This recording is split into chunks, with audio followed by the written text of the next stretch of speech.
இயேசு கிறிஸ்துவின் நாமத்தினாலே வாழ்த்துக்கள். இந்த புதிய நாளிலும் உங்களை சந்திப்பதில் மகிழ்ச்சி அடைகிறேன். கடந்த நாட்களில் ஒரு சில எதிர்பார்ப்புகளை கொண்டிருந்ததுனால இந்த காலை தியானத்தை நாம் தொடர முடியாதபடிக்கு போனது. ஆனால் வருகிற நாட்களில் தொடர்ந்து இந்த காலை தியானத்தை விசேஷமாக ஆன்லைனில் நாம் தியானிப்பதற்கு கர்த்தர் உதவி செய்வாராக. 1 கொரிந்தியர் 16ஆம் அதிகாரம் 13ஆம் வசனம் மூலமாக சொல்லுகிறது. அநேக நேரங்களில் நாம் வாசித்திருக்கிற ஒரு வேத பகுதி. கொரிந்தியருக்கு எழுதுகிற பொழுது பவுல் எழுதுகிறார், விழித்திருங்கள், விசுவாசத்தில் நிலைத்திருங்கள், புருஷராயிருங்கள், திடன் கொள்ளுங்கள், உங்கள் காரியங்கள் எல்லாம் அன்போடு செய்யப்பட கடவுது என்று சொல்லி எழுதுகிறார். இந்த புதிய காலப்பொழுதுல நமக்குள்ளாக இல்லாத ஒரு விஷயம் இல்லை என்று சொன்னால், நம்மால் பின்பற்றப்பட முடியாத ஒரு விஷயத்தை செயல்படுத்துவதற்குரிய உத்வேகத்தை கொடுத்து எழுதுகிறதை நாம் பார்க்கிறோம். பொதுவாக கொரிந்தி சபையில் இருந்ததான பலவிதமான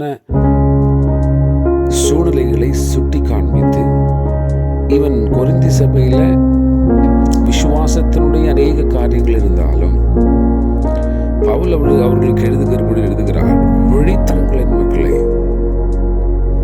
விசுவாசத்தில் நிலைத்திருங்கள். ஆமென். எல்லா நிலையிலும் விழித்திருக்கக்கூடிய விஜிலன்ஸ், பி அலர்ட் என்று சொல்லக்கூடிய ஒரு வார்த்தையை அங்கே எழுதுகிறார்.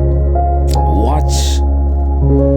அப்ப இன்றைக்கு நம்முடைய வாழ்க்கையில விசுவாசிகளாக இந்த புதிய காலைப்பொழுதுல, ஆண்டவரே, நான் ஒவ்வொரு நாளும் விஜிலன்ஸா கவனமாய் விழித்திருக்கக்கூடிய கிருபை எனக்கு தருவீராக.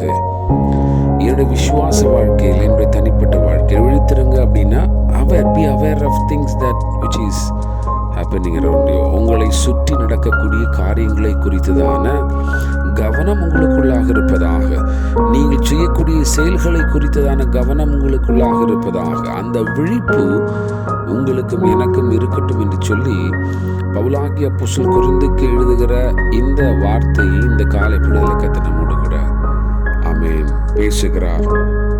அடுத்ததாக விசுவாசத்தில் நிலைத்திருங்கள். விசுவாசத்தை பெற்றுக்கொள்வதல்ல, விசுவாசத்தில் நிலைத்திருக்கக்கூடிய ஒரு விஷயத்தை பவுலாகிய அப்போஸ்தலன் கொரிந்துக்கு எழுதுகிறார். ஆமென். இன்னைக்கு அநேகர் விசுவாசத்தை பெற்றுக்கொண்டோம் இல்லை என்று சொன்னால் விசுவாசிகள் ஆனோம் என்று சொல்லுகிறார்கள். ஆனால் விசுவாசத்தில் நிலைத்திருக்கிறார்களா என்று சொல்லி பார்க்கிற பொழுது இல்லாத ஒரு நிலைமையை பார்க்கிறோம். இன்னைக்கு அநேக விசுவாசிகள் ஆமென் கர்த்தரை விட்டு, விசுவாசத்தை விட்டு தூரமாய் போகக்கூடிய நிலைமையை நாம் பார்க்கிறோம். ஆகவே தான் மிக தெளிவாக எழுதுகிறார், தேவ பிள்ளைகளை, நீங்கள் விசுவாசத்தில் நிலைத்திருக்கணும். ஆமென். விசுவாசத்தினுடைய அஸ்திபாரத்தை அசைப்பதற்குரிய நிலைமைகள் வரும். நிறைய விஷயத்தோடு எழுதுகிறார். அதனால விசுவாசத்துல நீங்கள் நிலைத்திருக்கக்கூடியவர்களாக என்ன செய்ய வேண்டும்? இருக்க வேண்டும். ஆமென். விசுவாசத்துக்கு மேல உங்களுடைய உறுதி காணப்பட வேண்டும் என்று சொல்லி யூதா எழுதுகிறார். அடுத்ததாக சொல்லுகிறார், புருஷராயிருங்கள். ஆமென். புருஷராய் இருங்கள். Act like a man, quit like a man என்று சொல்லி ஆங்கிலத்திலே பார்க்கிறோம். ஒரு புருஷனை போன்றதான ஒரு கரேஜியஸ், ஒரு தைரியம் உங்களுக்குள்ளாக இருக்கட்டும்.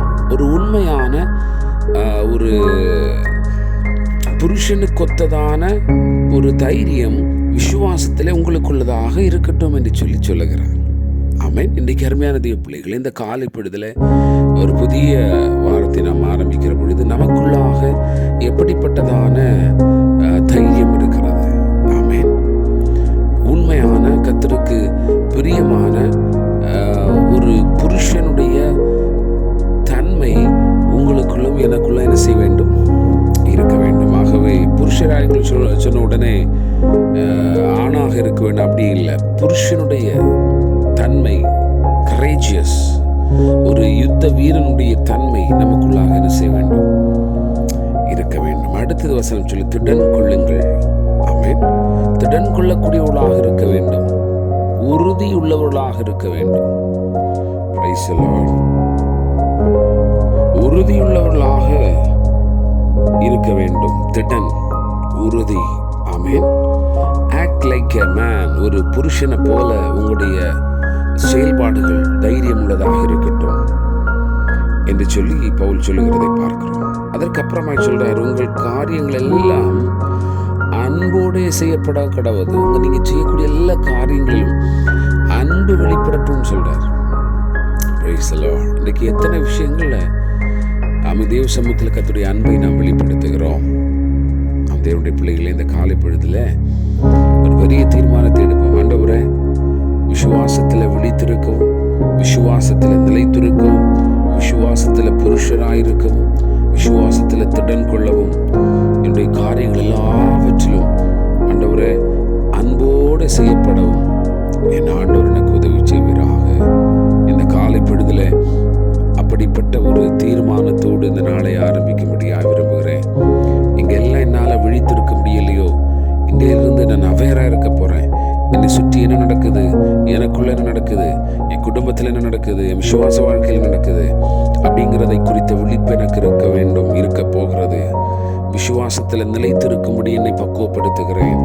புருஷனை போல தைரியமாய் விசுவாசத்தில் நான் நேரிடுகிற சூழ்நிலைகள் எதிர்கொள்வதற்குரியவனாய் மாற்றிக்கொள்கிறேன். உரியவளாய் என்னை மாற்றிக்கொள்கிறேன். திடன் கொள்கிறேன். எந்த சூழ்நிலையை தைரியப்படுத்திக் கொள்கிறேன். எல்லா காரியங்களிலும் ஆமீன், எல்லா விஷயங்களிலும் ஆண்டவரே என்னுடைய அன்பு என்னிலிருந்து வெளிப்பட போகிறது. அதற்கு ஒரு பெரிய தீர்மானத்தை இன்றைக்கு எடுத்துக்கொள்கிறேன் என்று சொல்லி தேவ சமூகத்தில் நம்மை ஒப்பு கொடுப்போம். கிருபையில் ஆண்டவரே, இந்த நாளுக்காய் ஸ்தோத்திரம். கொரிந்து சபைக்கு பவுல் எழுதுகிற எல்லா ஆண்டவர காரியங்களும் எங்களுக்குள்ளாக இந்த நாட்களிலே ஆமீன் தென்பட வெளிப்பட கர்த்தர் உதவி செய்வீராக. அதன் பலனடைய கிருபை செய்யுங்க. இயேசுவின் நாமத்திற்கு நல்ல பிதாவே. ஆமீன். God bless you.